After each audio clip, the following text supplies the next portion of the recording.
I'm often asked by clients, do I have an enforceable contract? Typically, that's a prelude to a discussion about a dispute they've entered into, and they quite reasonably want to know, what are my rights and obligations? What are the rights and obligations of the party I've contracted with? And how do we resolve these disputes? The answer depends on the facts of each situation, but the analysis is always the same. A contract is an agreement that's enforceable at law, and it exists when all of the elements necessary to make it enforceable at law are in place. And what are those elements? Firstly, did the parties intend to be legally bound? In commercial arrangements, this intention is presumed. Not so with non-commercial arrangements, which might be gratuitous promises. For example, I'll meet you at 2 p.m. for coffee. There'd never be an intention that I would be legally obligated to show up at 2 p.m. for coffee. Next, is there an offer? An offer is simply a tentative promise to do something in return for something else. For example, I will provide professional services if you will pay me for those services. Now, offers can be oral or they can be in writing. Engineers and architects typically make offers in the form of proposals. What's important with offers is clarity.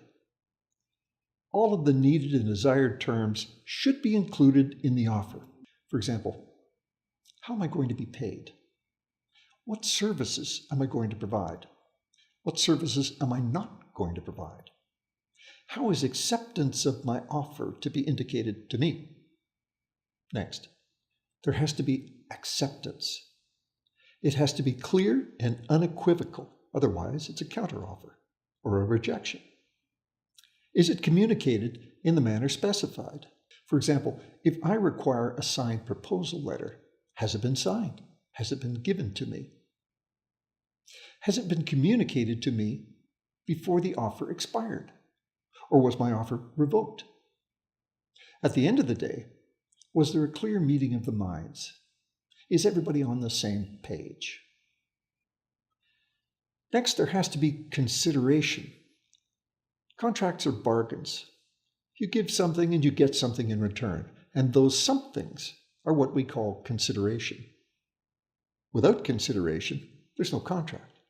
Now, there is an exception to that, and that is agreements under seal, which don't require consideration.